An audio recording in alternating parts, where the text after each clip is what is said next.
Hello everyone, आज हम लोग चैप्टर 7 रिवाइज करने जा रहे हैं सीए इंटरमीडिएट ऑडिट के अंदर। बढ़िया चैप्टर है। चैप्टर का नाम है completion and review. There are total 6 standards in this chapter. One by one we will pick up each and every standard, और मैं स्टैंडर्ड का पूरा इंट्रोडक्शन देकर फिर स्टैंडर्ड को बुक से डिटेल में पढ़ाना स्टार्ट करूंगा। निमोनिक वगैरह तो आएंगी, कॉन्सेप्ट्स तो आएंगे, it will be a thorough revision. Okay, let's start. अब इधर देखो, यहाँ पर टोटल ये 6 स्टैंडर्ड्स में से कौन कौन से हैं?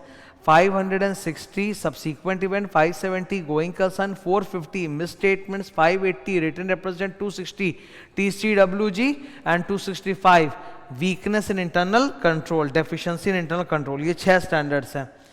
अब मैं जब एक्सप्लेन करूंगा तो मैं कॉपी नोट्स में भी आता रहूंगा। I will go in the book order only. मैं 560 570 ऐसे ही जाता रहूंगा। कॉपी में बहुत अच्छे अच्छे इंट्रोडक्टरी कॉन्सेप्ट्स वगैरह बताए हुए, उससे काफ़ी हेल्प होगी। सो सबसे पहला स्टैंडर्ड हम लोगों के सामने है। Let's start.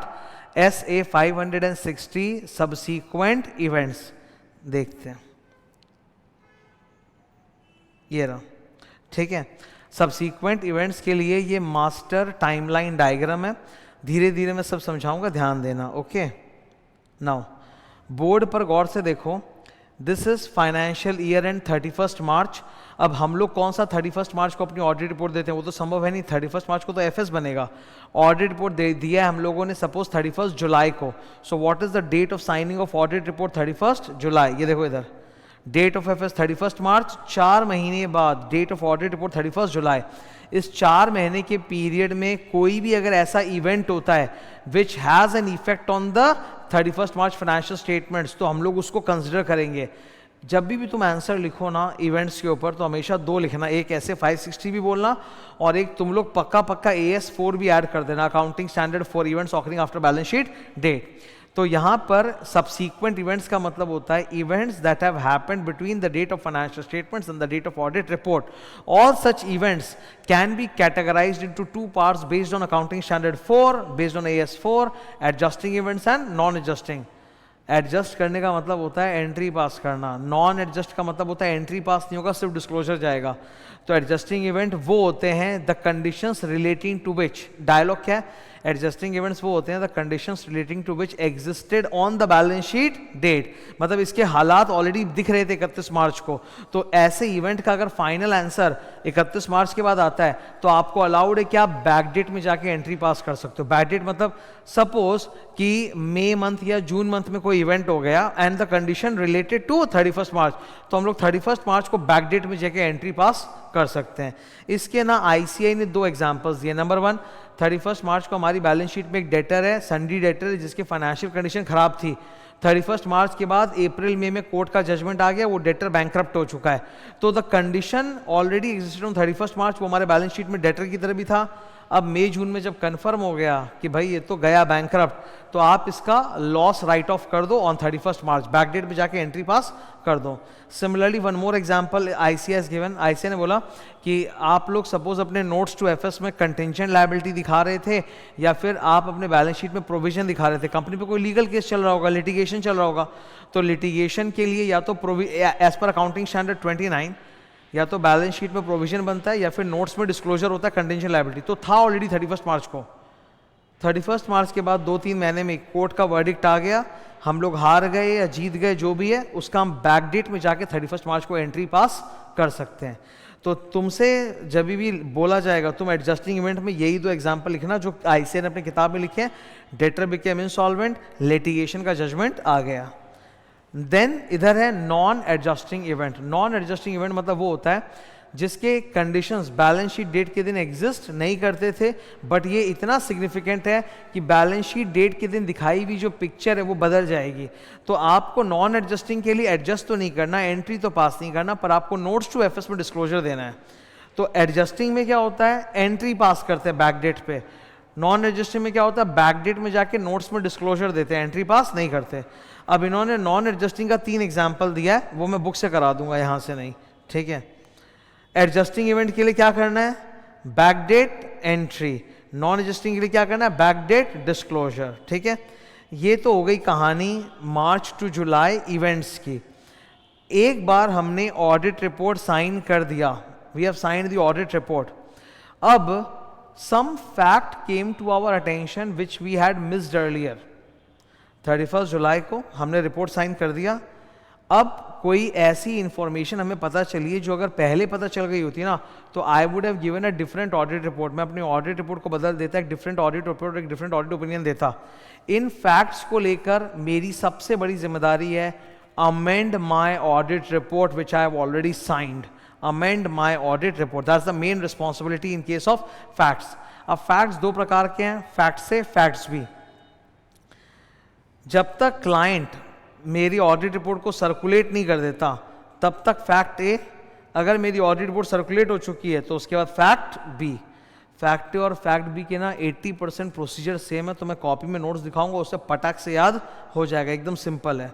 अब मैं एक बार तुमको समरी बताता हूँ.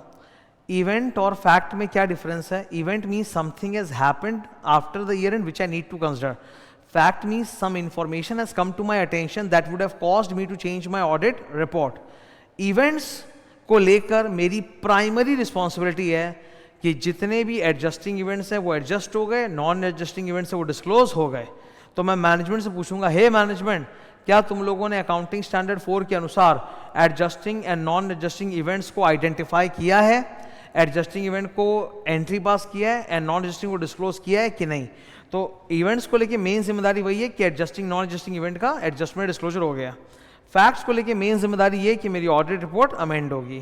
ओके, नाउ फैक्ट्स में बाद में आएंगे. Let's go to copy a book. ठीक है, ये स्टार्ट होता है सबसीक्वेंट इवेंट. फर्स्ट हिंट है मेरा तुम लोग सबके लिए, right AS4 and SA 560 both in your answer in exam. Adjusting event के लिए बैकडेट एंट्री, नॉन एडजस्टिंग के लिए backdate disclosure. Examples of adjusting event, debtor installment हो गया, लिटिगेशन का जजमेंट आ गया.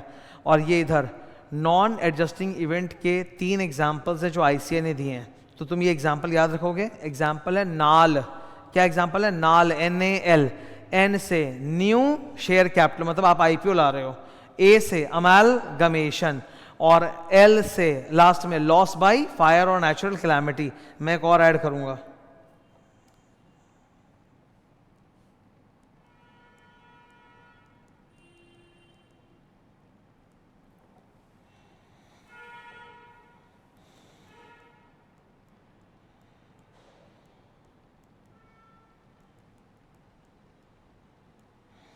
फाइनेंशियल ईयर एंड के बाद जब डिविडेंड प्रपोज होता है तो वो नॉन एडजस्टिंग इवेंट कहलाता है अंडर अकाउंटिंग स्टैंडर्ड 4. तो propose dividend after the obviously dividend will be propose after the financial year and, क्योंकि फाइनेंशियल ईयर एंड के बाद ही तो पता चलेगा प्रॉफिट कितना है, तभी तो डिविडेंड डिसाइड होगा. तो अगर अप्रैल मई में बोर्ड ऑफ डायरेक्टर्स ने डिविडेंड डिसाइड किया है तो वो propose dividend non adjusting event है, उसको डिस्क्लोज किया जाता है बैकडेट, उसकी एंट्री पास नहीं होती. तो अपने को ये 4 नॉन एडजस्टिंग इवेंट्स याद रखने हैं. ठीक है, ऑडिटर्स रिस्पॉन्सिबिलिटी. इवेंट्स को लेकर मेरी मेन जिम्मेदारी एक ही है कि adjusting and non adjusting events का एडजस्टमेंट और डिस्क्लोजर हुआ है. और फैक्ट्स को लेकर मेरी मेन जिम्मेदारी है क्या मेरी ऑडिट रिपोर्ट मुझे अमेंड करनी है. अमेंड मतलब चेंज करनी है, यही मेन जिम्मेदारी है. नाउ अब आ गए यहाँ, ये देखो इस डायग्राम में समझाया हुआ है subsequent event, fact A fact B, जो मैंने तुम लोगों को कॉपी के डायग्राम से समझा दिया. अब यहाँ पर सबसे इंपॉर्टेंट है इवेंट्स के प्रोसीजर, वो याद रखना. एक बार बोर्ड को ताको. 3 सिचुएशन है. इवेंट में प्रोसीजर की एक लिस्ट आएगी. इवेंट्स के केस में we are doing 500 series, no ऐसे 560 is 500 series ultimately which is about evidence. तो पक्की बात है कि इसके अंदर ऑडिट प्रोसीजर की लिस्ट होगी ना, तो मैं वही ऑडिट प्रोसीजर की लिस्ट पढ़ा रहा हूँ. तो इवेंट्स को लेके हमारे ऑडिट प्रोसीजर्स क्या होंगे, फैक्ट से को लेके हमारे ऑडिट प्रोसीजर्स क्या होंगे, और फैक्ट बी को लेकर हमारे ऑडिट प्रोसीजर क्या होंगे, ये हम लोग को पढ़ना है. और बहुत आसानी से हो जाएगा.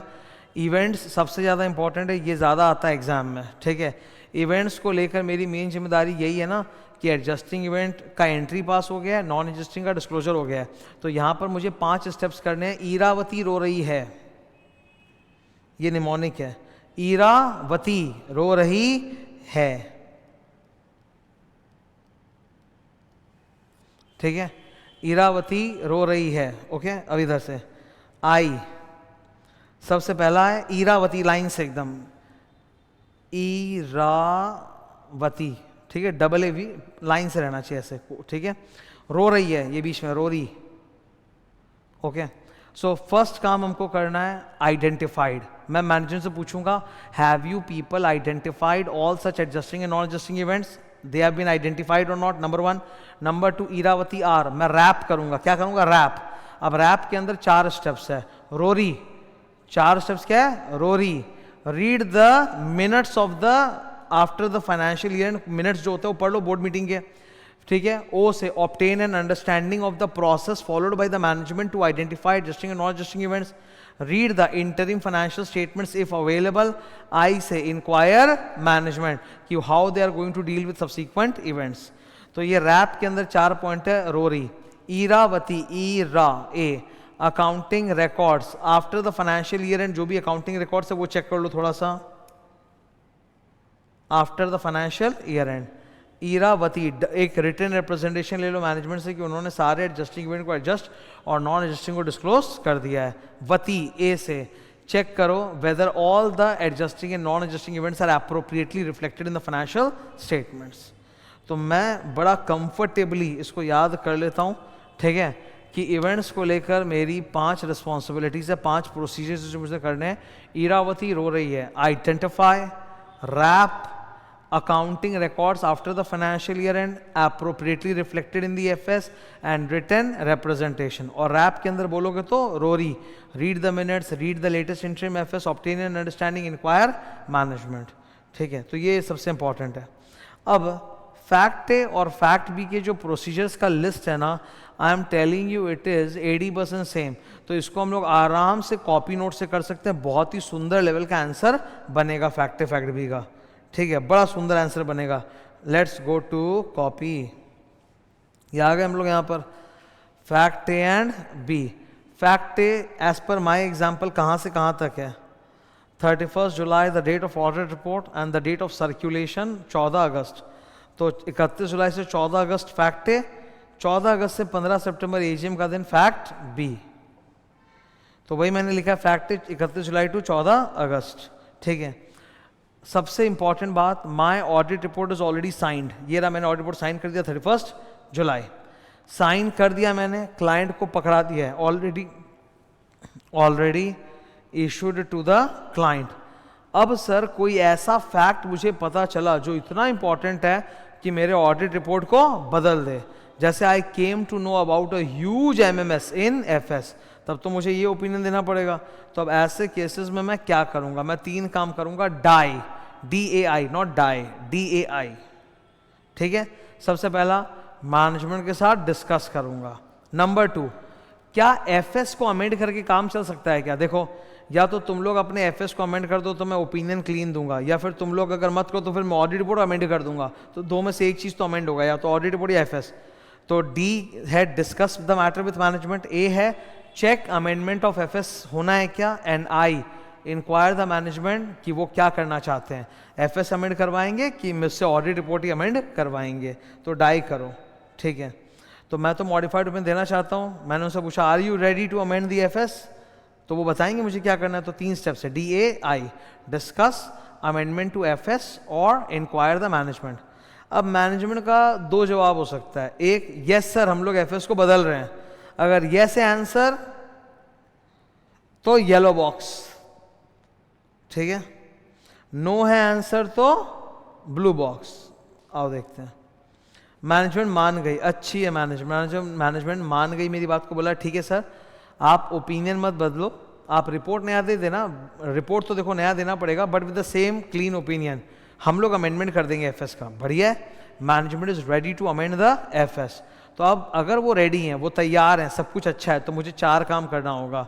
नंबर 1, जो एफएस में चेंजेस होंगे उसको मैं चेक करूंगा, perform audit procedures to test the amendment in FS. Number 2, मेरी नई रिपोर्ट अब आएगी, सपोज मेरी पिछली रिपोर्ट 31 जुलाई को थी और ये आज तारीख है 10 अगस्त, तो 10 अगस्त को नई रिपोर्ट दूंगा, extend my audit procedures to the date of new audit report. Third, जो भी नया ये लोग बोले ना एफएस को अमेंड करेंगे, तो जो ये लोग रिवाइज्ड एफएस बनाएंगे उसको बीओडी अप्रूव करेगा। Financial statements have to be approved by the board of directors and signed by the director. तो अगर एफएस को चेंज कर रहे हैं तो revised FS will again be approved by the board. तो माय ऑडिट रिपोर्ट का date can not be before the date of approval by board.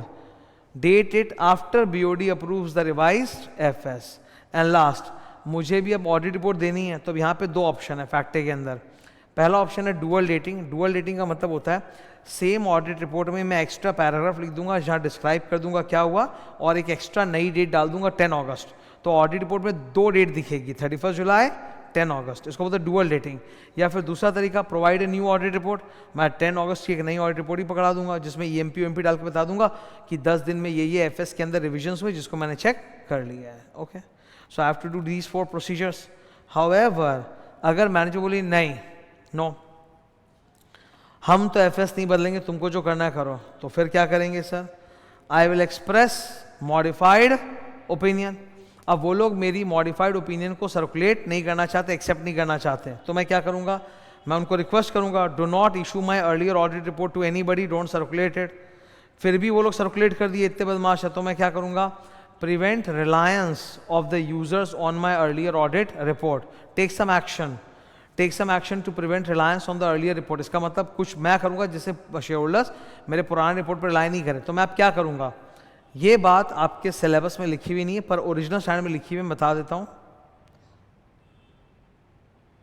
It depends on, मैं क्या करूंगा? It depends on auditor's legal rights and obligations, and number 2, seek legal advice कि मुझे क्या करना उचित रहेगा to prevent reliance on my earlier audit report. Okay, ये वाला पूरा डायग्राम तुम फैक्ट भी दोनों में यूज ऑलमोस्ट कर सकते हो। आओ देख लेते हैं बुक से। सबसे पहले फैक्टे, पहला डायलॉग, एक बार मैंने ऑडिट रिपोर्ट साइन कर दी, then I have no obligation to perform any audit procedures. However, ये सब करना पड़ेगा क्या? डाई, discuss the matter with management TCWG, check whether amendment of FS होगा, and I inquire how they want to deal with it. Yes, management मान गई, बोला हाँ हम चेंज कर देंगे, तो carry out the audit procedure on the amendment, extend the audit procedures to the date of new audit report. ठीक है, my audit report shall be dated after the date when the BOD approves the revised FS. And lastly, I will do dual dating or provide a new audit report. अगर management मेरी बात नहीं माना तो फिर मुझे मॉडिफाई करना पड़ेगा ओपिनियन, नई रिपोर्ट देनी पड़ेगी, और मैं बोलूँगा कि नई रिपोर्ट देना, किसी और को पुरानी मत देना। फिर भी मैं आई विल नोट, इन्होंने क्या किया? If it is already provided, मैंने रिपोर्ट ऑलरेडी दे दिया क्लाइंट को, अब क्या करें? Notify the management TCWG not to circulate my old report. फिर भी उन्होंने सर्कुलेट कर दिया, तो I will take appropriate action to prevent reliance. अब ये जो एप्रोप्रिएट एक्शन है ना, यही स्टैंडर्ड में बोला हुआ है, it depends on auditor's legal rights and obligations, and I must seek legal advice. Fact B में वही डाई, वही सब प्रोसीजर्स ऑलमोस्ट डाले हुए हैं। ठीक है, 560 का डिस्कशन कंप्लीट होता है। Next standard that we are going to pick up is 570। ये स्टूडेंट्स का फेवरेट होता है, बिकॉज 11th क्लास से वो लोग सुनते हुए आते हैं, going concern, 3 fundamental accounting assumption, going concern, consistency, accrual, तो ये गोइंग कंसर्न है, सबको पता है। तो अब गोइंग कंसर्न को लेके क्या क्या स्टैंडर्ड में लिखा है, that is very good. One of the hottest standards for CA inter exam is ऐसे 570। पहले जाएंगे हम लोग कॉपी नोट्स पर। ये कॉपी नोट्स बहुत ही ज़बरदस्त बनाया है मैंने, इससे एक बार में पूरा 570 का जो मेन पोर्शन है वो तुम्हारा क्लियर हो जाता है। ठीक है, ओके, स्टार्ट करूँगा 570 में। 570 going concern. Okay, first of all, what do you mean by going concern? It means that the company will be able to continue its business for foreseeable future. Foreseeable future का मतलब होता है कम से कम 12 महीने तो business चलेगा। हम ये नहीं बोले 100-200 साल चलेगा, कम से कम 12 महीने तो चलेगा। That is foreseeable future, that is going concern. Now going concern again एक 500 सीरीज का स्टैंडर्ड है, तो इसमें लिस्ट ऑफ प्रोसीजर्स तो होंगे। तो इसके लिस्ट ऑफ प्रोसीजर्स में जो 2 मास्टर प्रोसीजर है वो हमेशा याद रखना। Number 1 map, number 2 CFF। Number 1 map, management assessment and management plan. ये क्या होता है सर? कॉमन सेंस की बात है, अगर ये कंपनी बंद होने जा रही है, मुझे ऐसे हालात नजर आ रहे हैं, तो मुझसे ज़्यादा चिंता तो कंपनी वालों को है, मैनेजमेंट को है कि कैसे बचाएं। तो मैं उनसे पूछूंगा आपको क्या लगता है, what is your assessment of the situation, do you think आप लोग बचोगे कि मरोगे? तो वो लोग अपना मैनेजमेंट असेसमेंट बना के देंगे, वो बोलेंगे जी ऐसा ऐसा है कि हमारे अभी इतना लिक्विडिटी क्राइसिस है, हम लोग बैंक से बात कर रहे हैं लोन के लिए, हमारे पास आइडल एसेट उसको बेच देंगे, ठीक है, प्रमोटर लोग भी पैसे वाले हैं, वो घर से पैसा लेके आएंगे, प्लस हम लोग कुछ नए नए जोग्राफिकल मार्केट्स में भी बिजनेस एक्सपैंड करने का सोच रहे हैं, we have few export orders in hand, ये सब तो मुझे कुछ कुछ बताएंगे। तो मैं पूछूंगा अल्टीमेट कंक्लूजन बताओ मैनेजमेंट कि क्या लगता है 12 महीने चल पाओगे? बोला हाँ चल पाएंगे, तो that is management assessment. And मैं बोला व्हाट इज द प्लान? तो बोला अभी बताया ना आपको प्लान कि अपने खर्चे कम करेंगे, पुराने आइडल असेट्स को, फैक्ट्री बंद पड़ी उसको बेचेंगे तो पैसा आ जाएगा, सैलरी दे देंगे, बैंक का ईएमआई दे देंगे, उसके अलावा प्रमोटर घर से पैसा लेके डालेगा, नए ज्योग्राफिकल मार्केट में टारगेट करेंगे, नया प्रोडक्ट बनाएंगे इत्यादि। तो ये मैनेजमेंट का प्लान है। तो assessment and plan, assessment and plan, highlighter क्या मैनेजमेंट असेसमेंट, ये माँ है ना, महा इंपॉर्टेंट है मैनेजमेंट असेसमेंट, ये बहुत है। अगर मैनेजमेंट असेसमेंट करने से मना कर देना तो मैं डिस्क्लेमर ऑफ ओपिनियन दे दूंगा, डिस्क्लेमर ऑफ ओपिनियन, तो ये महा इंपॉर्टेंट प्रोसीजर है। दूसरा मैं बोलूंगा आपने प्लान तो अच्छा बनाया है but I am a chartered accountant, I am a numbers person, मुझे नंबर्स चाहिए, तो please make a cash flow forecast कि अगले 12 महीने में आपका कहाँ कहाँ कैश आउटफ्लो होगा और कहाँ कहाँ से कैश इनफ्लो होगा। आई वांट अ फोरकास्ट, 12 महीने का कैश फ्लो फोरकास्ट, तो बना के देगा मुझे। अब फोरकास्ट में मुझको 3 चीजें चेक करनी है। Number 1, every forecast is made on the basis of some underlying data, I'll check that. Forecast is of course made on the basis of some assumptions कि प्रोडक्ट का डिमांड इतना इतना होगा, check the assumptions are reasonable and not unreasonable. And number 3, इन्होंने suppose ये forecast बनाया है let's say 31 मार्च को, तो फोरकास्ट बनाने के बाद के पीरियड में क्या एडिशनल फैक्ट्स एंड डेटा है जो मुझे चेक करूंगा मैं, ताकि पता चले कि कहीं फोरकास्ट बदल तो नहीं जाएगा, क्योंकि फोरकास्ट तो एज ऑन अ डेट बनाया है। सपोज इन्होंने फोरकास्ट बनाया 31 मार्च को, अप्रैल में जाके किसी क्रेडिटर ने इनके खिलाफ इंसॉल्वेंसी का केस फाइल कर दिया, गया काम से, है ना। तो I must consider additional subsequent fact after the management assessment and forecast. तो ये 2 मदर प्रोसीजर भूलना नहीं, ये स्टूडेंट लोग ध्यान नहीं देते। पहला है मैप, दूसरा है कैश फ्लो फोरकास्ट। ओके, जब तुम स्टैंडर्ड को पढ़ोगे तो और एग्जाम में लिखोगे तो ये 2 चीजें महा कॉमन है जो बार बार यूज होंगे, common words. Number 1, events and conditions that cast significant doubt on the entity's ability to continue as going concern। कोई ऐसा क्वेश्चन आंसर नहीं होगा जिसमें ये डायलॉग नहीं होगा, ये पक्का होना ही है। And second, material uncertainty about going concern. अब बुक से करेंगे, ठीक है, ये आ गया मैं यहाँ पे। Okay, going concern and its significance. Okay, यहाँ पर सबसे इंपॉर्टेंट रैप, रिस्क, ये जो ऊपर में जो भी लिखा है वो सब आ जाएगा अपने आप ही। इसको देखो, सबसे पहले क्या है, रैप, रिस्क असेसमेंट प्रोसीजर। इसमें फर्स्ट स्टेप होता है मैं मैनेजमेंट को जाके पूछता हूँ कि क्या आप लोगों ने कोई प्रिलिमिनरी असेसमेंट किया है कि बचोगे कि मरोगे। अब 2 आंसर हो सकते हैं, यस या नो। केस 1, यस, उन्होंने बोला हाँ जी हमने असेसमेंट किया है, तो मैं बोलूँगा अच्छा किया है क्या असेसमेंट, यस, तो बोला फिर डिस्कस करो मेरे साथ, डिस्कस द असेसमेंट। अगर उन्होंने असेसमेंट ऑलरेडी कर लिया है तो 3 चीजें होंगी, डिस्कस करूंगा असेसमेंट उनके साथ कि क्या प्लान है, कैसे बचाएंगे नहीं। नंबर 2, वहीं पे पूछूंगा कि क्या कोई आप लोगों को ऐसा इवेंट्स और कंडीशंस मिला है क्या जो गोइंग कंसर्न को खतरे में डाल दे। Determine whether you have whether they have identified any events or conditions that cast a significant doubt on the entity's ability to continue as going concern. And number 3, अगर ऐसा कोई इवेंट या condition मिला है जो गोइंग कंसर्न के लिए खतरा है तो how the management is planned to address that event और कंडीशन, उसके लिए क्या कर रहे हैं लोग। ठीक है, जैसे इनको एक इवेंट और कंडीशन दिख रहा है कि हमारी कंपनी ब्लीड कर रही है, लॉसेस हो रहे हैं धनाधन, तो लॉसेस को स्टॉप करने के लिए क्या करोगे, बोला एम्प्लॉय को निकाल देंगे, बड़ी बड़ी कंपनियां ये करती हैं, हजारों एम्प्लॉय को ले ऑफ कर दो तो खर्चा बचेगा, तो थोड़ा लॉस कम हो जाएगा। नेक्स्ट केस 2, बोला नो जी नो, हमने कोई मैनेजमेंट असेसमेंट नहीं किया है, तो मैं बोलूंगा हे नालायकों, हे बेशर्मो, अगर आपने कोई असेसमेंट किया नहीं है तो किस बेसिस पे गोइंग कंसर्न यूज कर रहे हो। When you guys have not performed any assessment then on what basis are you using going concern. फिर मैं उनको पूछूंगा कि क्या आपको ऐसा कोई इवेंट कंडीशन नजर नहीं आया which cast a significant doubt on the entity's ability to continue as going concern. ठीक है, तो ये पूरा wrap. Next, I should exercise professional skepticism throughout the audit. Alert रहूंगा towards any such indicator. अब अगले पेज में ना ये इंडिकेटर्स की लिस्ट आ गई जो इंटरमीडिएट के स्टूडेंट्स के लिए महा इंपॉर्टेंट है. All such events or conditions that cast a significant doubt on the entity's ability to continue as going concern can be categorized into three parts: financial indicators, operating indicators, other indicators. Maximum indicators जो आपको मिलते हैं ना वो financial indicators होते हैं. For example, employ को salary नहीं दे पा रहे, सन्ड्री क्रेडिटर्स को उनका अमाउंट ड्यू दे नहीं पा रहे हम लोग, ठीक है, बैंक का ईएमआई में हमने डिफॉल्ट कर दिया है, हमारे फाइनेंशियल स्टेटमेंट्स को उठाओगे तो पूरा रेड हो रखा है, लॉसेज है, नेगेटिव ऑपरेटिंग कैश फ्लोज है, जितने भी रेशियो एनालिसिस करोगे सब एडवर्स रेशियोज हैं. All these are financial indicators. Operating indicators धंधे से जुड़ा हुआ है, हमारे प्रोडक्ट का डिमांड डिक्लाइन हो गया है, हम जिस इंडस्ट्री में वहाँ टेक्नोलॉजी चेंज हो गया है, या फिर हमारे बिजनेस में एक नया कॉम्पिटिटर आया जो बाकी सबको तबाह कर दिया है, या फिर हमारा जो की मैनेजर पर्सन है वो छोड़ के जा चुका है और उसका कोई सब्स्टिट्यूट नहीं है, धंधा चलेगा कैसे, like that. Operating indicators. Other indicators में स्टूडेंट फंस जाएगा.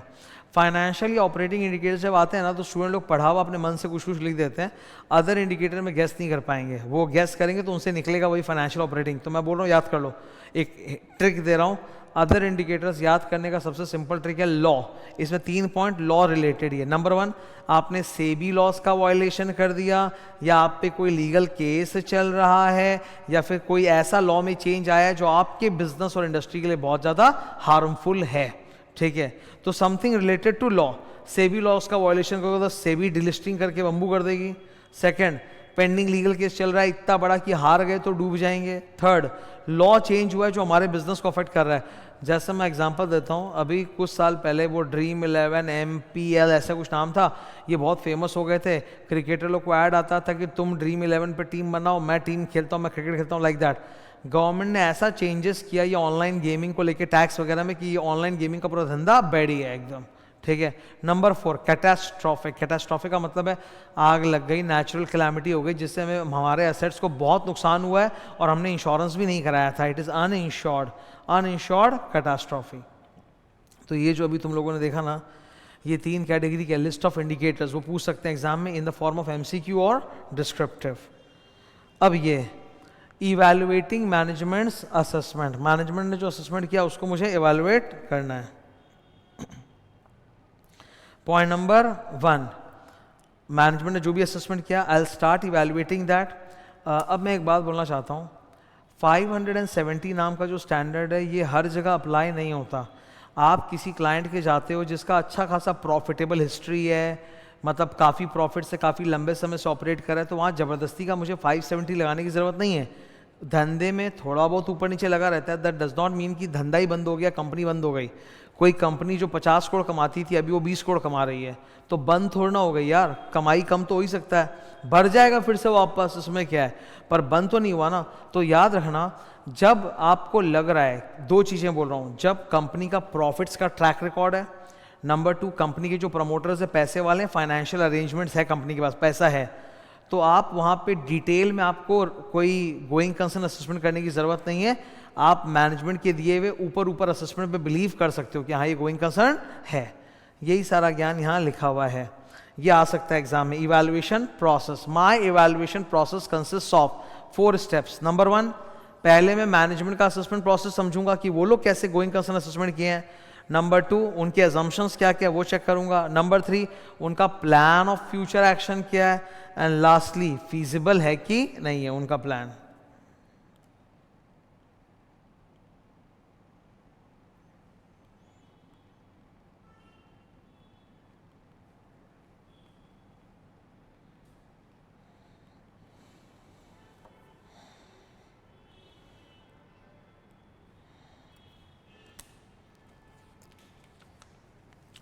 ओके अच्छा, फिर से मैनेजमेंट असेसमेंट. हमने मैनेजमेंट को जाके बोला कि आपको क्या लगता है आप लोग बचोगे कि मरोगे, तो उन्होंने इस तरह का डायलॉग बोला है कि अगले 6 महीने तो रहेंगे, बात का पता नहीं. मैं बोलूँगा ऐसा नहीं होता, you have to make assessment for at least 12 months. 12 months के हिसाब से बोलो रहोगे कि मरोगे, 6 महीने के हिसाब से मत बोलो. ये मत बोलो कि कल तो रहेंगे परसों नहीं पता, ऐसा नहीं. कम से कम 12 मंथ्स का पीरियड कवर होना चाहिए, ठीक है. Period of assessment. अब मैं इसमें एक ट्रिक बता रहा हूं तुम लोग को.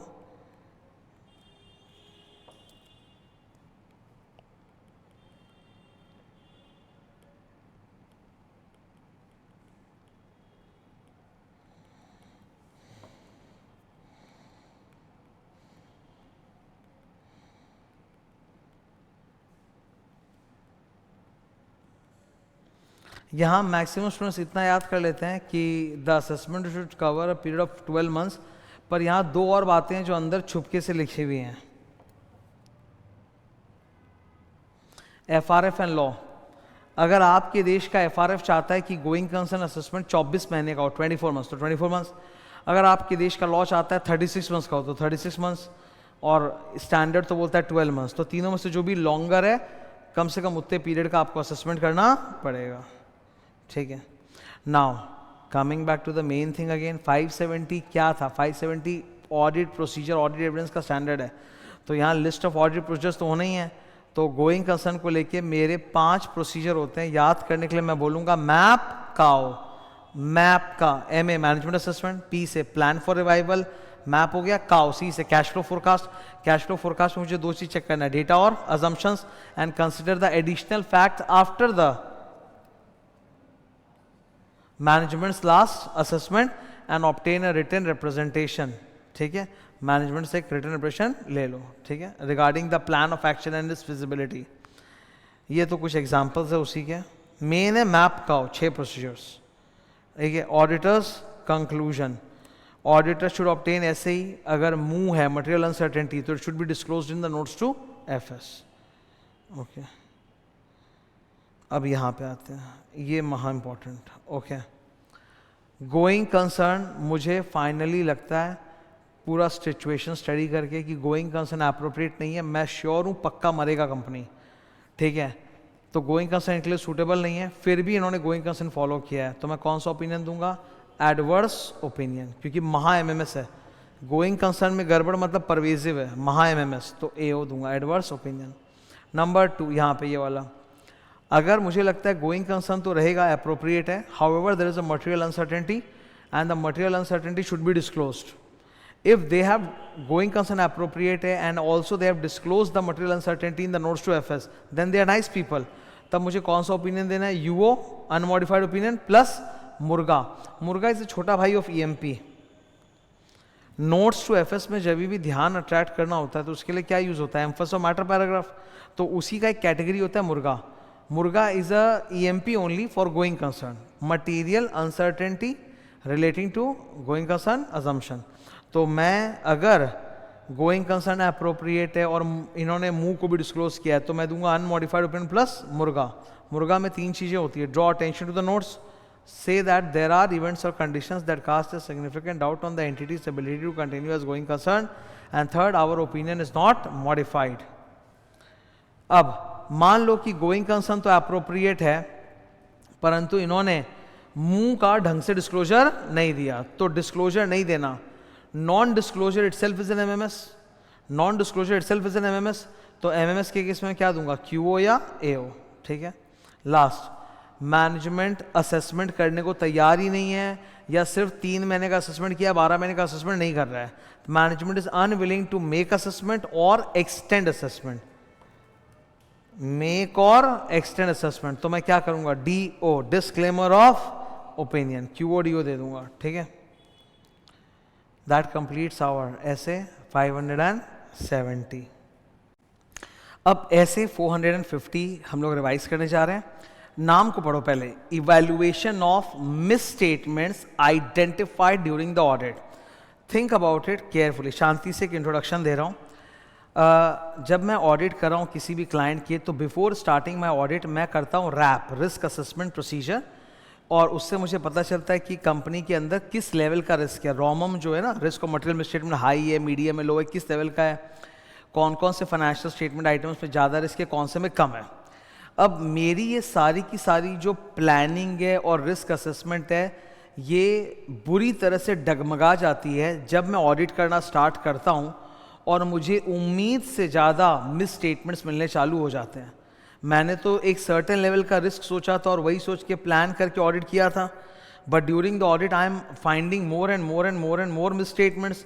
Then I need to stop, revise my risk assessment. जो मैंने रिस्क असेसमेंट पहले किया था ना, रैप, वो मुझे चेंज करना पड़ेगा, मुझे मटेरियलिटी चेंज करनी पड़ेगी, मुझे अपना फैप चेंज करना पड़ेगा। मतलब मेरे पूरे ऑडिट प्लान की धज्जियां उड़ जाती हैं, ठीक है। तो ये स्टैंडर्ड हमें सिखाता है कि जब आप मिस स्टेटमेंट्स आइडेंटिफाई करते हो it has an effect on your audit strategy and audit plan. तो आपको अपना रिस्क रिवाइज करना पड़ता है कि हाँ यहाँ ज़्यादा रिस्क है, मटेरियलिटी का फिगर और लोअर लेके काम करना पड़ेगा, फर्दर ऑडिट प्रोसीजर्स और फैप और ज़्यादा करना पड़ेगा। ये हुई एक बात। दूसरी बात, ऑडिट टीम में 4 लोग हैं जो काम कर रहे हैं, सबको अपने अपने एरियाज़ में मिसस्टेटमेंट्स मिला। हम लोग ऐसा नहीं करते कि we wait till the end of the audit, नहीं, जैसे से हम लोग मिसस्टेटमेंट्स मिलता है तो पीरियोडिकली हम लोग रुकते हैं, सारे मिसस्टेटमेंट्स को एक्यूमुलेट करते हैं, कलेक्ट करते हैं और मैनेजमेंट को बोलते हैं प्लीज़ आप ठीक कर दो। जब वो ठीक कर देते हैं मिसस्टेटमेंट को तो it is called corrected misstatement, और अब वो मिसस्टेटमेंट है ही नहीं क्योंकि ठीक कर दिया, रेक्टिफिकेशन एंट्री हो गई। लेकिन मैनेजमेंट कभी कभी मना भी कर सकती है।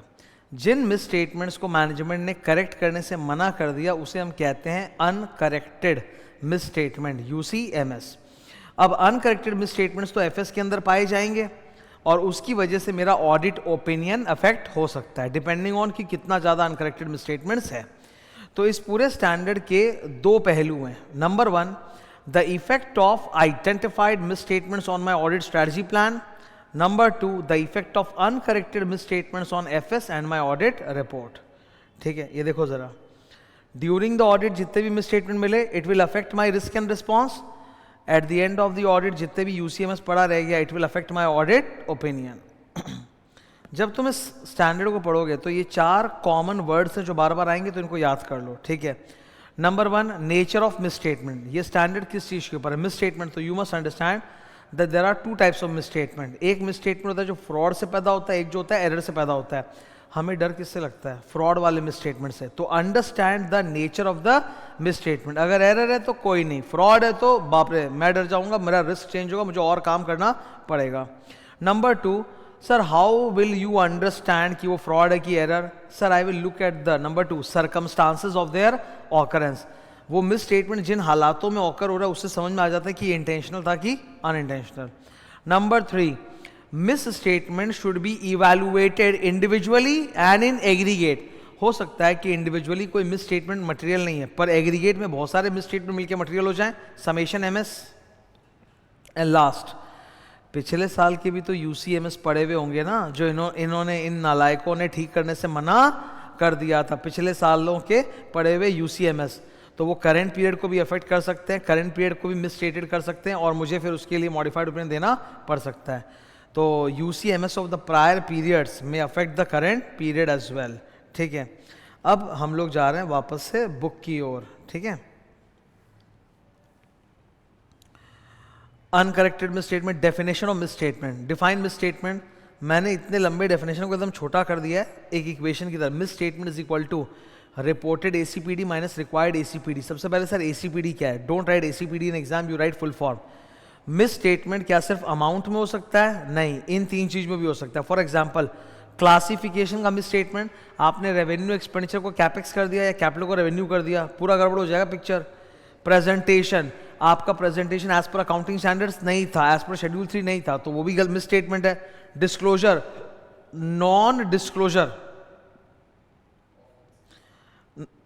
Disclosure of a material item is also misstatement. जैसे कंपनी पे लीगल केसेस हो रखे हैं तो कंपनी ने कंटिंजेंट लायबिलिटी डिस्क्लोज भी नहीं किया, तो non disclosure itself is misstatement. तो मिसस्टेटमेंट 4 प्रकार के होते हैं, ACPD, amount, classification, presentation, disclosure. अब what is misstatement? Sir reported ACPD मतलब जो दिखाया गया है माइनस जो दिखाया जाना चाहिए था, रिक्वायर्ड एज पर एफआरएफ, ये डिफरेंस कोई कहते हैं misstatement. So misstatement is equal to reported ACPD minus required ACPD as per FRF. अब ये 4 मार्क का क्वेश्चन पूछा जाता है एग्जाम में, what are the causes of misstatement. तुम मन से लिख सकते हो पर नंबर नहीं मिलेंगे, इनको यही चाहिए। तुम बोलोगे there are 4 cause of misstatement, 5 vowel बोल दो, AEIOU।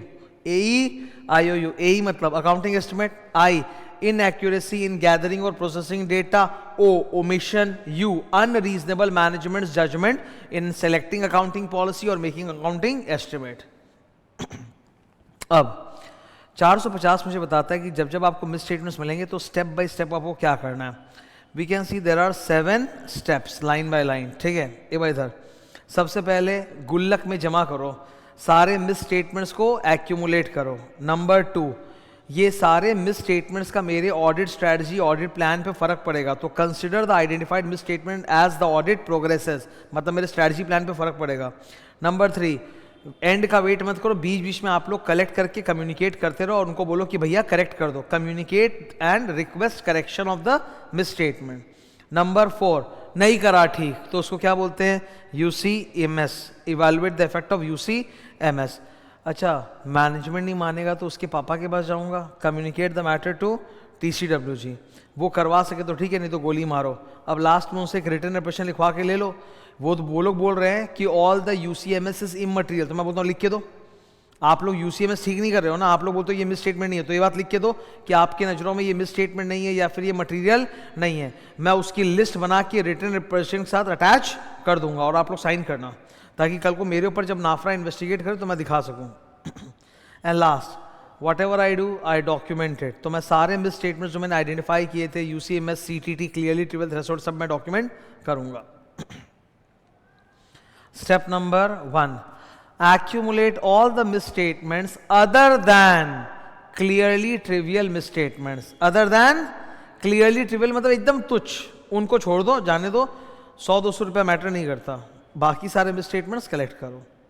Step number 2, you must see whether you need to revise your overall audit strategy and audit plan based on the nature of the misstatements, the circumstances of their occurrence. Some misstatements could be individually or in aggregate material and they may approach materiality, मतलब कई misstatements मिलके material हो रहे हैं। Projected misstatements, ये sampling से आता है, ऐसे 530 चैप्टर 4 में 530 सैम्पलिंग बताया था। जब हम लोगों को अपने सैंपल में बहुत ज़्यादा मिसस्टेटमेंट्स मिलते हैं तो हम चाहते हैं मैनेजमेंट को रिक्वेस्ट करके कि पूरा पॉपुलेशन टेस्टिंग हो। तो हमारे रिक्वेस्ट से मैनेजमेंट ने पूरा पॉपुलेशन टेस्टिंग किया, हम उनके टेस्टिंग को सुपरवाइज करेंगे, चेक करेंगे, जो जो मिसस्टेटमेंट्स उनको मिला और उसको पूरा रेक्टिफाई करवाएंगे। That is called projected misstatements, ठीक है। स्टेप 3, जाके मैनेजमेंट को बोलेंगे, कम्युनिकेट करेंगे on a timely basis and request correction of miss statements की ठीक कर दिया जाए, ठीक है। देखो आप ना एंड में मत बताओ वरना उनको शॉक लगेगा। टाइमली आप बता दोगे तो वो भी प्रिपेयर्ड हो जाएंगे कि वो कौन सा मिस स्टेटमेंट करेक्ट करने को तैयार है और कौन सा को नहीं तैयार है, ठीक है। करेक्शन ज़रूरी है क्योंकि आज अगर मैंने छोड़ दिया तो अगले साल तो यही UCMS जमा हो जाएगा। जो करंट ईयर का UCMS है वो next year prior period UCMS बन जाएगा और उसको भी अफेक्ट करेगा। तो इसलिए बेटर है कि ठीक कराओ। अगर मैनेजमेंट मना कर दे, मैनेजमेंट जब भी मना करती है ना तो हमारा पहला रिएक्शन होता है क्यों, मैनेजमेंट का रीज़न पूछो और फिर फाइनली देखो कि बहुत बड़ा अमाउंट है, उससे MMS हो रहा है तो मैं फिर मॉडिफाइड ओपिनियन दे दूंगा। Evaluate the effect of uncorrected misstatements. If uncorrected misstatements are material because of the nature of their misstatement or circumstance of their occurrence, या फिर it also has an effect from the prior periods, UCMS of the prior periods, तो मैं देखूंगा कि material है कि नहीं है। फिर TCWG को बोलूँगा कि आप लोग ठीक करवा सकते हो तो करवा दो, रिक्वेस्ट करेक्शन उनको ये भी बोल दो साथ साथ कि पिछले साल का भी करवा देना sir, UCMS of prior periods. Management से रिटर्न रिप्रेजेंटेशन लिखवा कर ले लो कि they believe that the effect of the uncorrected misstatement is not material, और साथ ही साथ ये सारे अनकरेक्टेड मिसस्टेटमेंट्स को रिटर्न रिप्रेजेंटेशन के साथ अटैच कर दो। ये बात दिखा देता हूं तुम लोगों को मैं। ये रिटर्न रिप्रेजेंटेशन का इलस्ट्रेशन है रेफरेंस के लिए, ये देखो यहाँ पर नंबर 5 मैनेजमेंट लिख के देगी that the effect of the UCMS are immaterial individually and in aggregate, full stop, a list of UCMS is attached, bracket में ऐसे 450। तो रिटर्न रिप्रेजेंटेशन लिखवा के ले लो उनसे, ठीक है।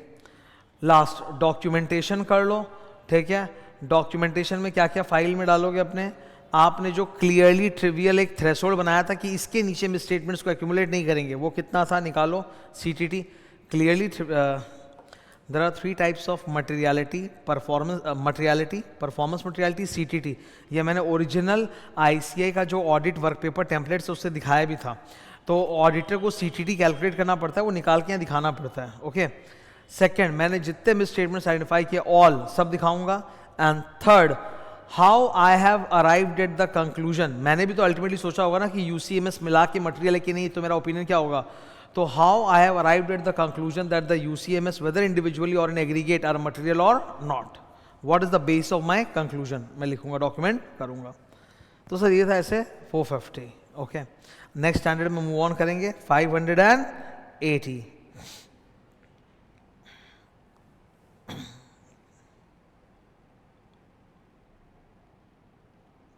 हाँ, ये खत्म हुआ, ये 580। We are going line by line.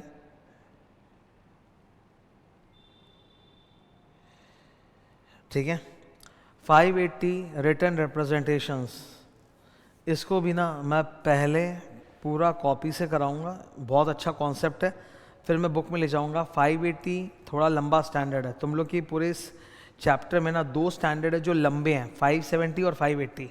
तो 570 we have done, going concern, now it is 580।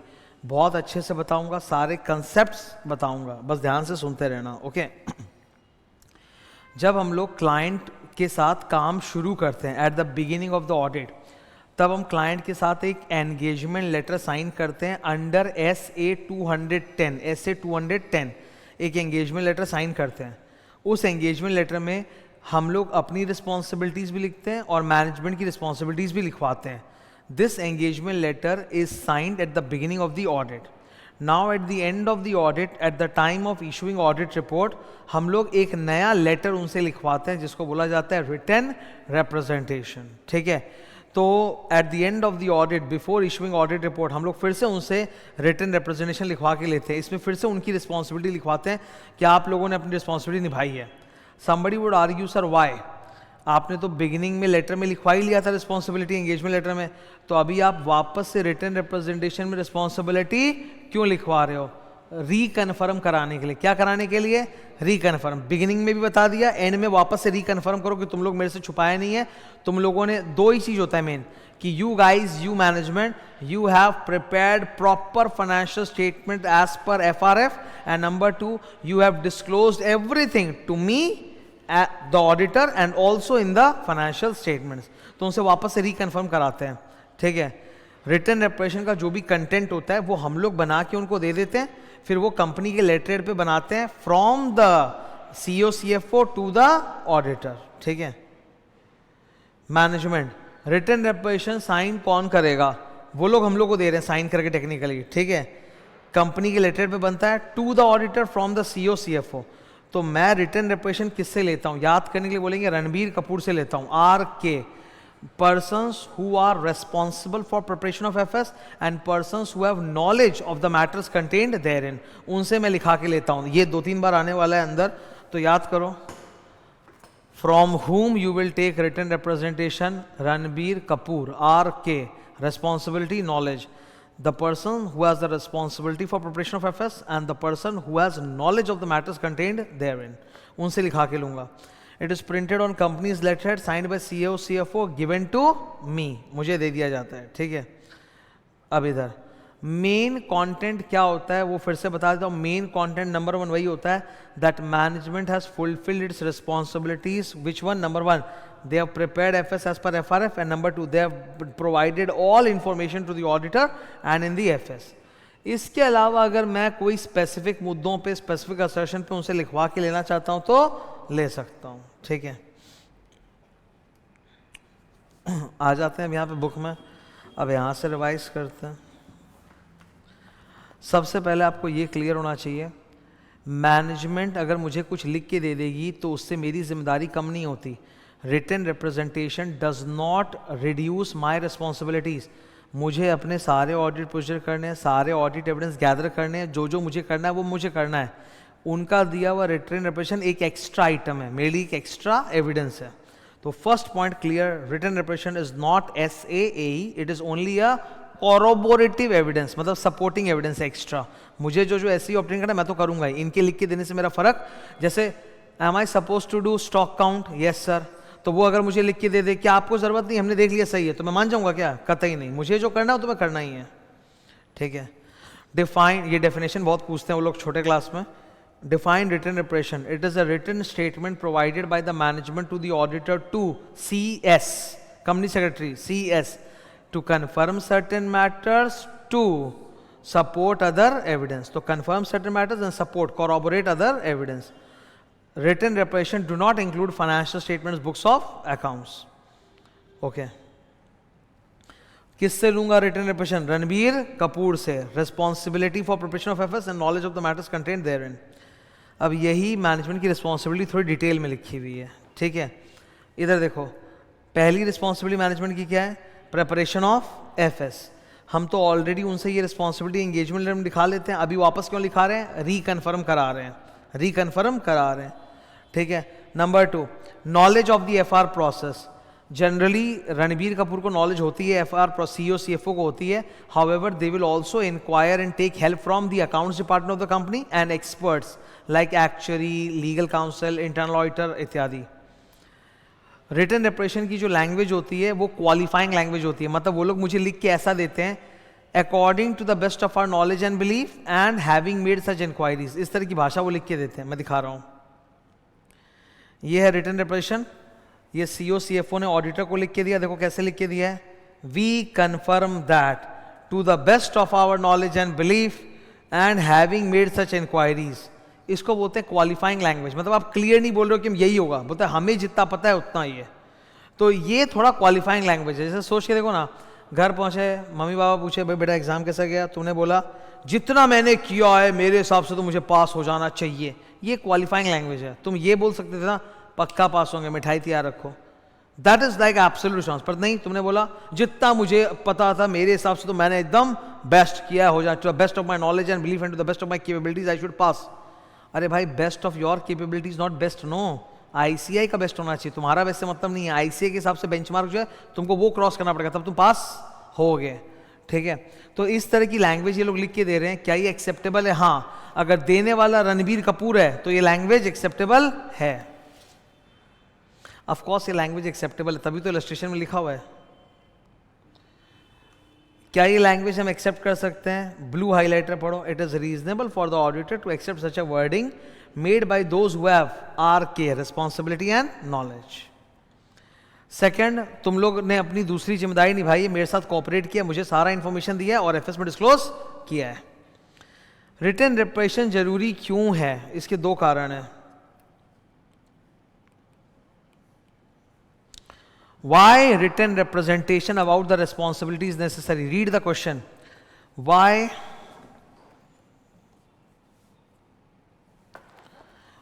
written representation about management's responsibilities are necessary? आप तो लिखा के ले ही चुके, हम रिकन्फर्म कराना चाहते हैं। तो एक कारण है हम रिकन्फर्म कराना चाहते हैं उनसे eight the end of the audit. और एक बात है, हम हर चीज ऑडिट एविडेंस से ऑब्टेन नहीं कर सकते। Our audit opinion, we can not solely जज based on our audit evidence that you guys have actually discharge your responsibility. That is why it is better कि तुम भी लिख के दे दो। तो उनसे मुझे बार बार उनकी जिम्मेदारी लिखा के लेनी चाहिए, स्पेशली इन 4 केसेस में, ठीक है, इन 4 केसेस में।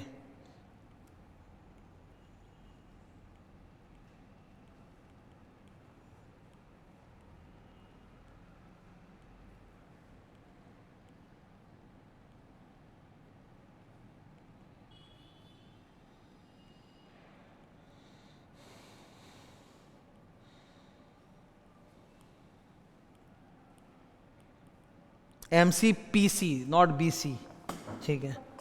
इन दीज 4 सिचुएशंस हम लोग को उनसे पक्का लिखवा के लेना चाहिए। MCPC, M management misunderstands their responsibility, C change in circumstances, P engagement letter इस साल साइन नहीं किया था, पिछले साल हुआ था कभी, क्योंकि एंगेजमेंट लेटर ऐसे 210 5 साल साइन होना जरूरी नहीं होता है। चैप्टर नंबर 11 ऐसे 210, आप 5 साल के लिए आए हो, आप पहले साल एंगेजमेंट लेटर साइन कराओ, बाद के 4 साल एंगेजमेंट लेटर साइन करना जरूरी नहीं है, पर 580 रिटन रिप्रेजेंटेशन हर साल साइन होता है।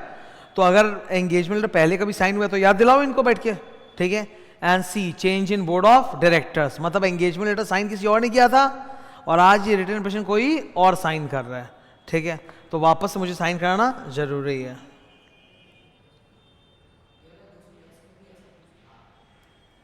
नहीं, 210 में अलग था, वो था कि when is engagement letter not required in case of recurring engagement. Okay,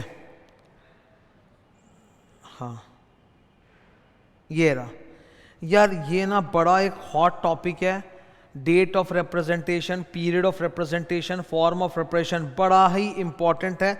मैं इसके लिए तुमको अभी एक जबरदस्त एग्जांपल दूंगा, दिमाग हिला कर रख देगा, ठीक है।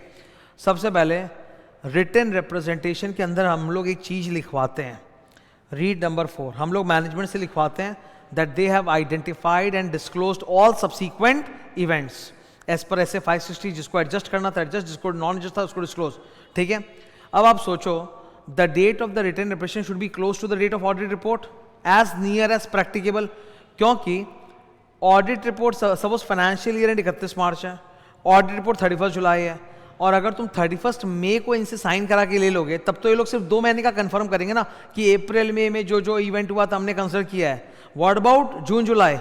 That is why written representation should be, the date of WR should be as near as practicable to the date of audit report and not after the date of audit report, because we are concerned with subsequent events. तो audit report के date तक आप लोग पूरा guarantee दो कि आपने सारे एडजस्टिंग नॉन एडजस्टिंग इवेंट को आइडेंटिफाई किया है। ये डेट वाला बहुत पूछा जाता है। दूसरा पीरियड, पीरियड को लेके मैं अभी तुम लोगों को एक धांसू एग्जांपल दे रहा हूं।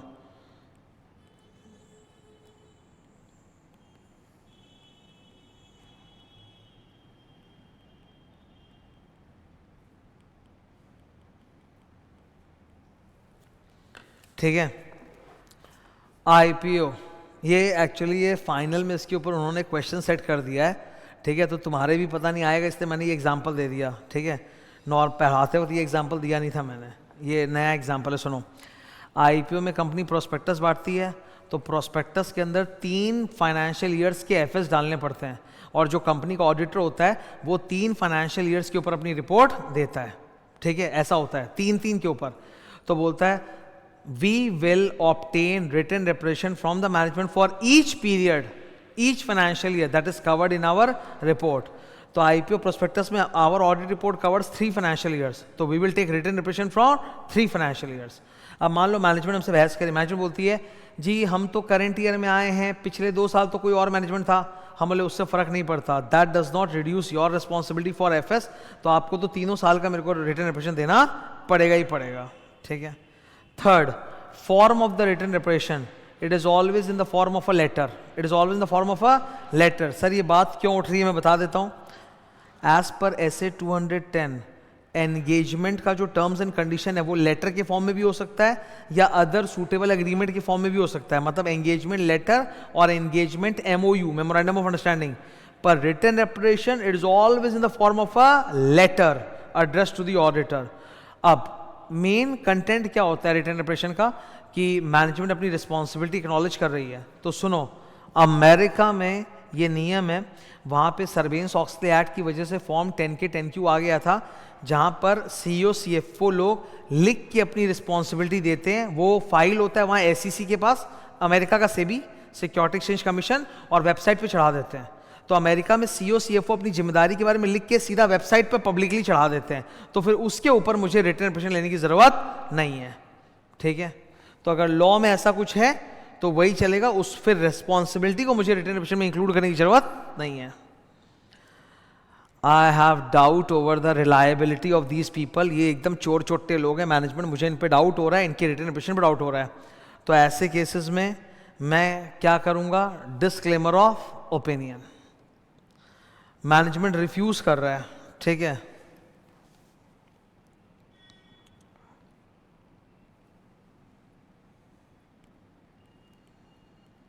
एक नया निमोनिक दे रहा हूं,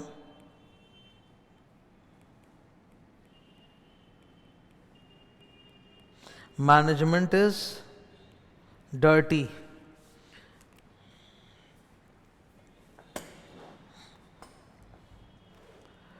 मैनेजमेंट इज डर्टी, ठीक है। ये क्या होता है सर, इस पे बड़ा क्वेश्चन बनता है कि मैंने एक रिटन रिप्रेजेंटेशन बनाया था जिसके अंदर 10 पॉइंट्स थे, मैंने मैनेजमेंट को दिया प्लीज साइन कर दो, या तो उन्होंने टोटल मना कर दिया, बोला नहीं देंगे, राइटिंग में नहीं देंगे, या फिर उन्होंने पार्शली मना कर दिया, बोला 6 पॉइंट ओके 4 पॉइंट नहीं देंगे। अगर वो मेरे को होलली या पार्शली रिप्रेजेंटेशन देने से मना कर रहे हैं तो मैं 3 स्टेप्स करूंगा, मैनेजमेंट इज डर्टी, डी से डिस्कस द रीजंस, आर से reevaluate the integrity of these चोट्टास, एंड टी से टेक एप्रोप्रिएट एक्शन, मतलब डिस्क्लेमर ऑफ ओपिनियन। दो केसेस होते हैं जब अपने डिस्क्लेमर देते हैं यहाँ पे, या तो मुझे उनके दिए हुए रेपुटेशन की रिलायबिलिटी पे डाउट है या वो रिफ्यूज कर रहे हैं। देखो लिखा हुआ है हेडिंग डिस्क्लेमर ऑफ ओपिनियन, कब देता हूं? जब रिलायबल नहीं है या रिफ्यूजल है। Okay, that completes our essay 580. So we have completed 4 heavy standards. Now we are going to move to 260.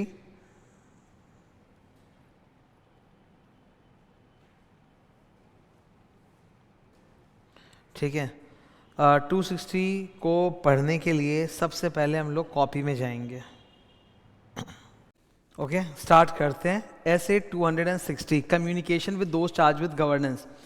सबसे पहले दोस्त चार्ज विद गवर्नेंस का एक डेफिनेशन है जो मैं बताऊंगा। Those charge with governance in an organisation are persons who are responsible for overseeing, overseeing मतलब निगरानी रखना, overseeing the safe, SAF, persons responsible for overseeing the safe, SAF, S strategic direction of the entity, accountability of the entity, financial reporting process of the entity। safe लिखा हुआ दिख गया, ठीक है।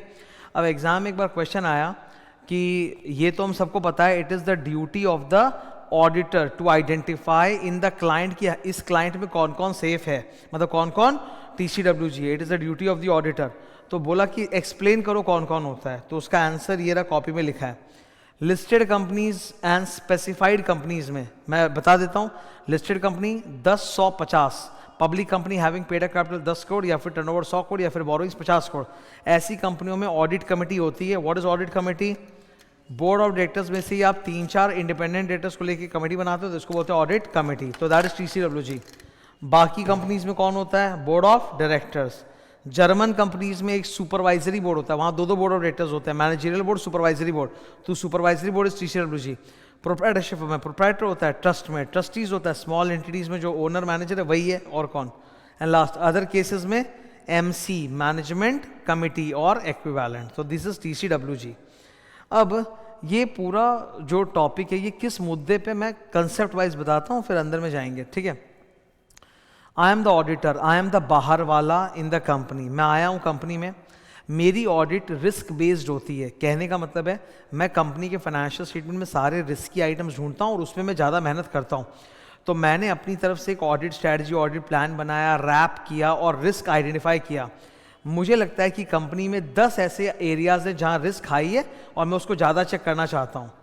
अब ये मैंने जो कैलकुलेट किया है कि 10 एरियाज में रिस्क ज़्यादा है, ये मैं चेक करूँगा क्या ये मेरा कैलकुलेशन सही है कि गलत है। मैं किससे कंफर्म करूं? ब्रह्मा जी तो आएंगे नहीं ऊपर से बताने, कौन बताएगा मुझे?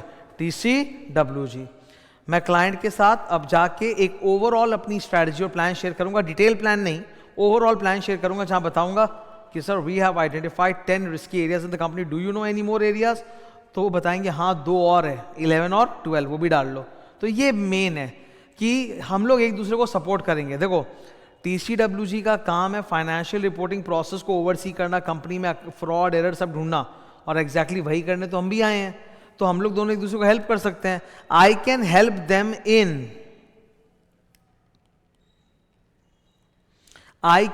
Them in overseeing the FR process, they can help me in my risk assessment, in understanding the entity and its environment, in identifying the sources of audit evidence। तो हम दोनों एक दूसरे को हेल्प कर सकते हैं। हमारे बीच में होना चाहिए 2-way कम्युनिकेशन, 2 तरफा संवाद। मैं उन्हें बताऊं, वो मुझे बताएं। There should be a constructive working relationship among both of us. Assist, they will assist me in understanding the entity, identifying source of evidence, and I will assist them in overseeing the FR process। अब मैं उनके साथ exactly क्या communicate करूंगा, standard का नाम ये communicate with teacher. तो क्या कम्युनिकेट करूंगा याद करने के लिए, आपस की बातें, आपसी बातें, APSI, आपसी, auditors responsibility, planned scope and timing, significant findings, independence in case of listed companies. अब एक एक करके इन चारों को डिस्कस करेंगे। सबसे पहले A से ऑडिटर्स रिस्पॉन्सिबिलिटी। मैंने अपनी रिस्पॉन्सिबिलिटी ऑलरेडी एंगेजमेंट लेटर के माध्यम से उनको कम्युनिकेट कर दी है और मैंने बता दिया मेरा काम है to express opinion on FS. However, my audit does not relieve management or TCWG from their responsibilities. Yeah, audit of FS does not relieve management or TCWG from their responsibilities. P, planned scope and timing. मैं उनको एक overall plan and scope बताऊंगा, detail नहीं बताऊंगा. Detail plan sharing will compromise the effectiveness of audit. पर मोटा मोटा plan sharing is necessary to facilitate the conduct of efficient audit. अगर आप बढ़िया से ऑडिट करना चाहते हो तो प्लान तो शेयर करना ही पड़ेगा, ठीक है, लेकिन माइक्रो लेवल पे प्लान शेयर करने की जरूरत नहीं है, अदरवाइज ऑडिट की इफेक्टिवनेस कॉम्प्रोमाइज हो जाएगी. प्लान शेयरिंग में बेसिकली मैं रिस्क एरियाज आइडेंटिफाई करके उनको बताता हूँ एंड दे में रिक्वेस्ट मी टू ऐड और सब्ट्रैक्ट सर्टेन रिस्क एरियाज. ये सबसे इंपॉर्टेंट है. आपसी बातों में ना 4 पॉइंट्स में सबसे इंपॉर्टेंट है एस, सिग्निफिकेंट फाइंडिंग्स. मुझे क्या क्या पता चला. सिग्निफिकेंट फाइंडिंग्स में 5 पॉइंट्स लिखे हुए हैं, पर यहाँ 3 नंबर में 2 बुलेट्स है, तो उसको अगर मैं 2 अलग अलग मानूँ तो 6 पॉइंट्स हो गए. 6 पॉइंट्स को याद करने के लिए बोलेंगे एडम वाओ. ए से accounting practices, I will tell them about the qualitative aspect of their accounting practices. Accounting practices में 3 चीज आता है, एपी, एई, एडी. ओ लिखा हुआ है, वाओ. अकाउंटिंग प्रैक्टिसेस में 3 चीज आता है, एपी, ए. कभी भी कोई बोले what do you mean by qualitative aspect of entities accounting practices, तो बोलोगे इसका मतलब है 3 चीजें, AP, A, AD. Accounting policy, accounting estimate, accounting disclosure. ये हो गया ए, अकाउंटिंग प्रैक्टिसेस. अब डी, एडम, डी से डिफिकल्टीज इन ऑडिट. मेरे साथ मैनेजमेंट ने बहुत अत्याचार किया, बहुत डिफिकल्ट हुआ ऑडिट करना, वो सब बताऊंगा इनको मैं. एडम. एम से सिग्निफिकेंट मैटर्स, वाओ, WAO. मैं उससे रिटर्न रिप्रेशन लूंगा लास्ट में लिखवा के. ए से auditor report. C although सरकम, ideally I should give a clean report, but कई बार क्या होता है, कुछ ऐसे सर्कमस्टांस होते हैं जब मुझे EMP, OMP, qualified adverse disclaimer opinion सब डालना पड़ता है, कैम डालना पड़ता है, मुर्गा डालना पड़ता है.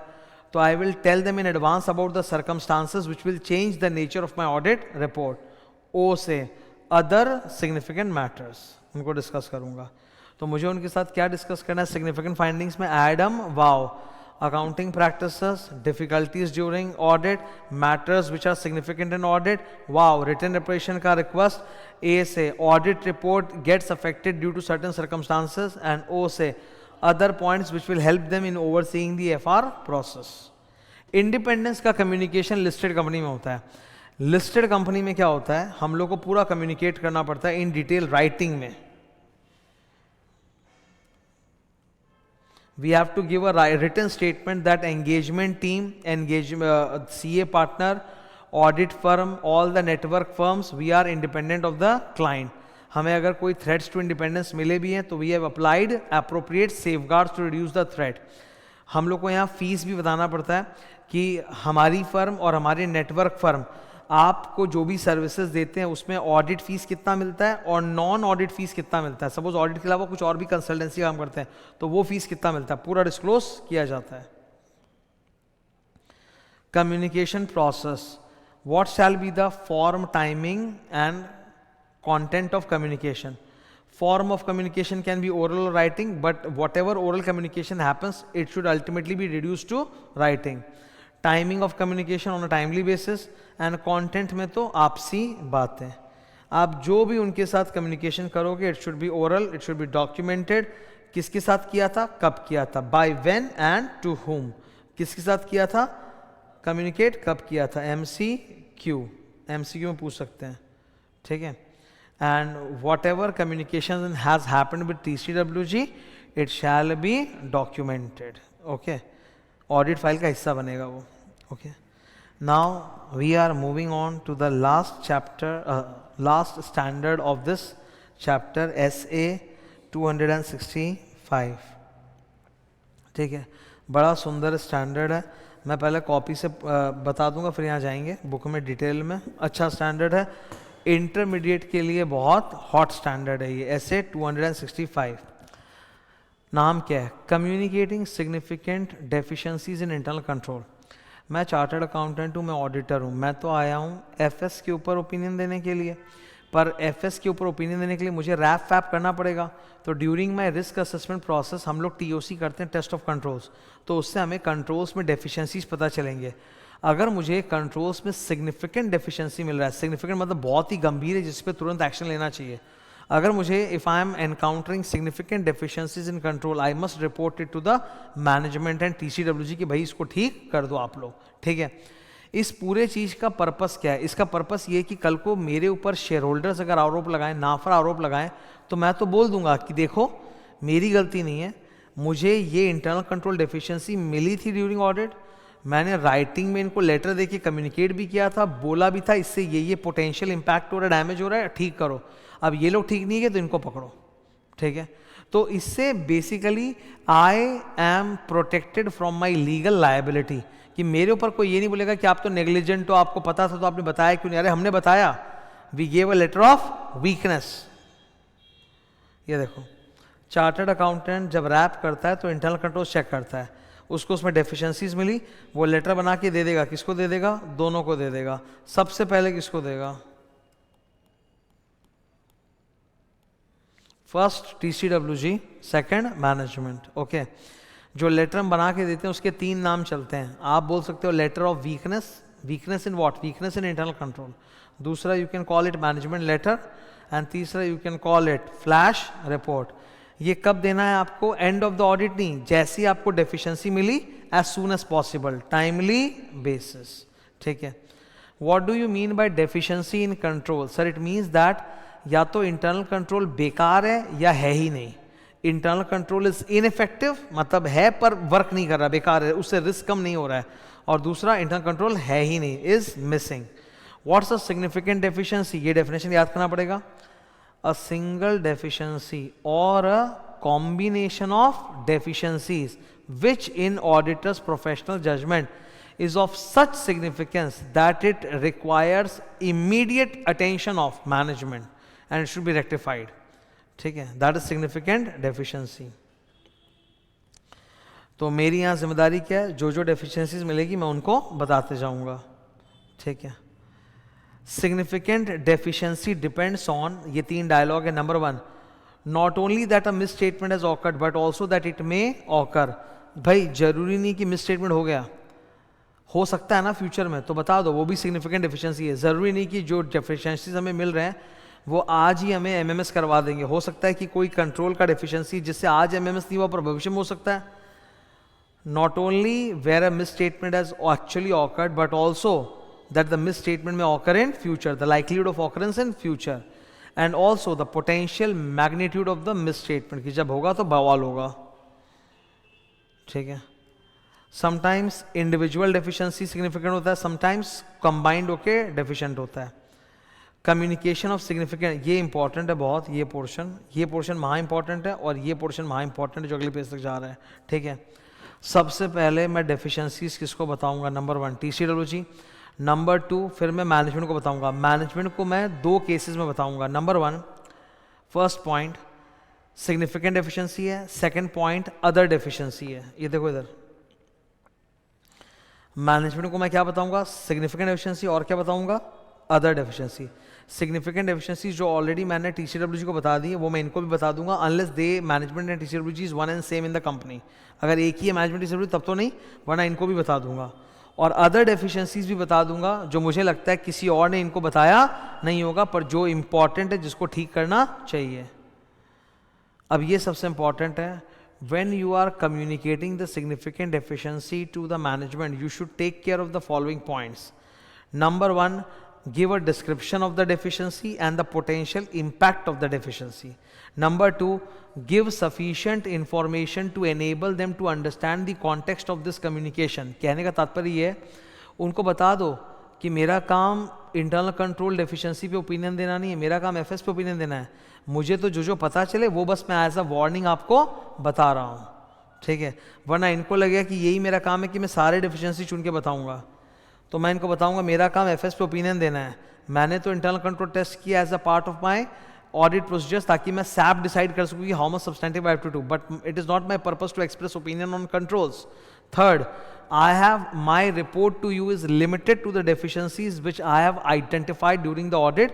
There may be other deficiencies. ठीक है. अच्छा, ये दो बॉक्सेस देख रहे हो ना, ये लास्ट और ये महा इंपॉर्टेंट है. ये यहाँ से पढ़ोगे समझ में नहीं आएगा, मैंने इसका सिंपल कॉपी नोट्स दिया है, वहाँ से पढ़ते हैं. चलो फिर ये ख़त्म. सबसे पहले I will teach you examples of significant deficiency. Number 1, बताया था ना इंटरनल कंट्रोल के 5 कंपोनेंट्स होते हैं, है ना, चैप्टर 3 में. क्रिकेट मैच, तो one of the component is control environment. Significant deficiency के 7 एग्जांपल्स. इस कंपनी में इनइफेक्टिव कंट्रोल एनवायरनमेंट है. सर एग्जांपल, रोमम आरएमएम आर रिलेटेड पार्टी को बोर्ड ऑफ डायरेक्टर्स चेक नहीं करता. मैनेजमेंट फ्रॉड हो रहा है कंपनी में, उसको इंटरनल कंट्रोल रोक नहीं पाता. Management is failing to take any remedial action. मैंने बार बार बताया आपके कंट्रोल में ये कमी है, वो उसको ठीक नहीं करते. कंपनी रैप करती ही नहीं है, ये भी one of the important component of control होता है कि एंटिटी रिस्क असेसमेंट करके बिजनेस रिस्क आइडेंटिफाई करते ही नहीं है. दे डोंट डू रैप, या फिर दे रैप इज इनइफेक्टिव, या फिर रैप तो कर लिया पर उसका रिस्पॉन्स इनइफेक्टिव है. Internal control fails to detect miss statement.